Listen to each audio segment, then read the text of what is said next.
Hello, amazing people. Welcome to the next Dad Chat, where we talk about anything and everything and a whole myriad of stuff, from how to, what, where, and just whatever comes up in life, right? Today we are coming to you from Coeur d'Alene, Idaho area. We're actually on a trek across the country. We are cruising across Lake Coeur d'Alene, which is just a massive, beautiful lake in Idaho, just outside of Spokane at the north edge of the state of Idaho in the United States of America, and just south of the Canadian border. Also about 160 miles west of Missoula, Montana. All right, today, wait, one more pan. That is just gorgeous out there. Just take a look at that. People out on their boats and surfing and skiing and wave runners and pontoon boats. All right, good enough.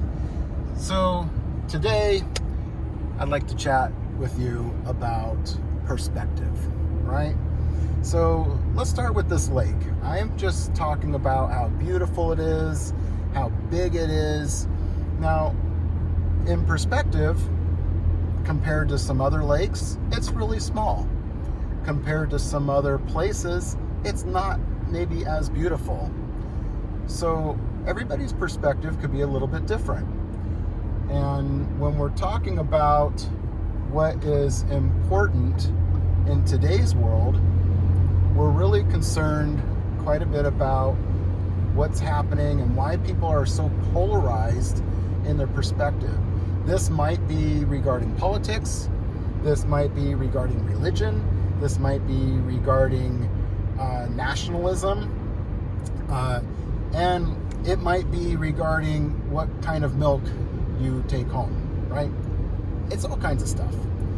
So let's just talk a little bit about how can we, as an individual in our society, tolerate other people's perspective and maybe understand it, and maybe we can come to a point where we say it's not that I have to be right and you have to be wrong, or you have to be right and I have to be wrong.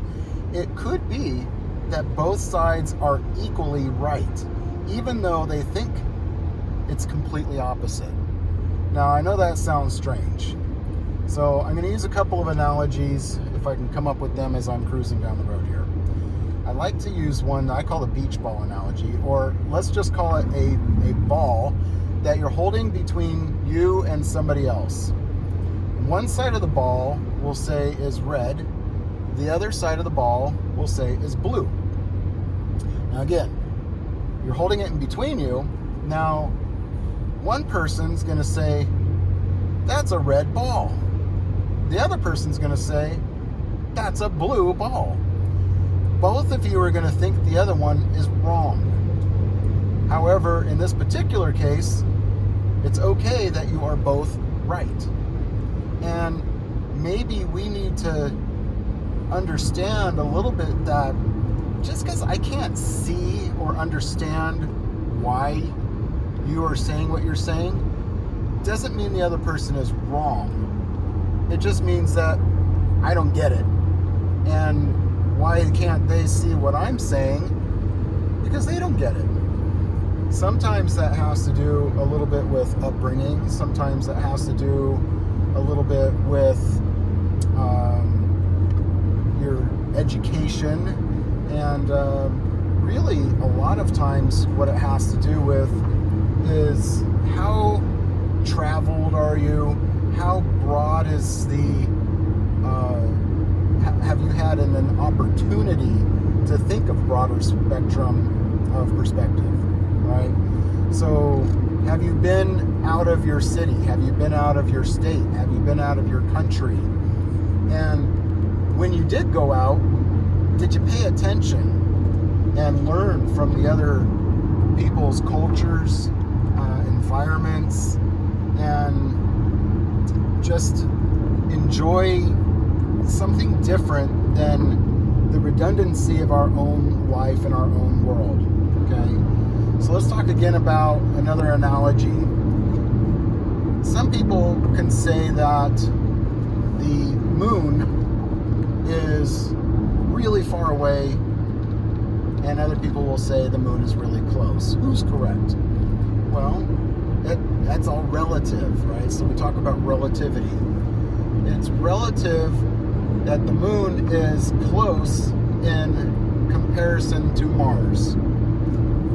It's relative that the moon is far in comparison to California. Okay? It's all relative. It's all your perspective. Is the glass half empty or half full? You know, is it right? Is that person right or wrong? It doesn't make them even positive or negative. It might mean that that individual's upbringing, that individual's perspective of their personal history, maybe they've had to go without something. In this particular case, we'll say water. And in that case, you get fearful, and the glass is half empty. There's only half left. Uh-oh. Right? Where maybe you've lived in a world of abundance, and you're not concerned about whether or not you're going to be able to get another half a glass. That glass is half full. It doesn't mean that one person is more positive or negative than the other.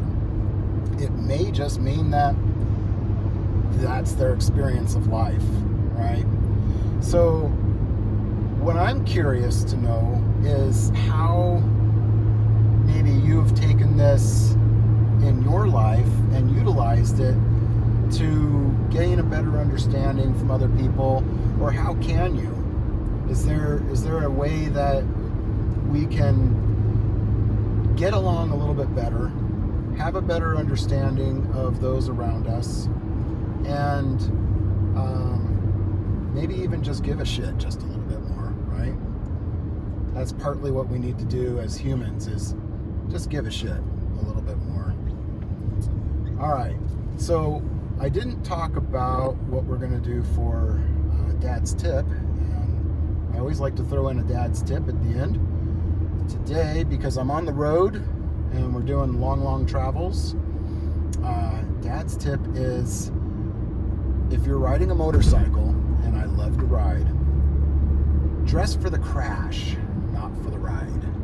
If it's a beautiful day outside and it's 85 degrees and you're cruising down the beach, it's tempting to put those sandals and t-shirt and shorts on and maybe a skull cap helmet. But the reality is, when you go down, and most people do at some point in their riding career, you're going to want to have dressed for the crash, not for the ride. You can always take that stuff off at your destination. Okay? So, when you're being stupid, do it as smart as possible. All right. Love ya. Rock on. We'll talk soon.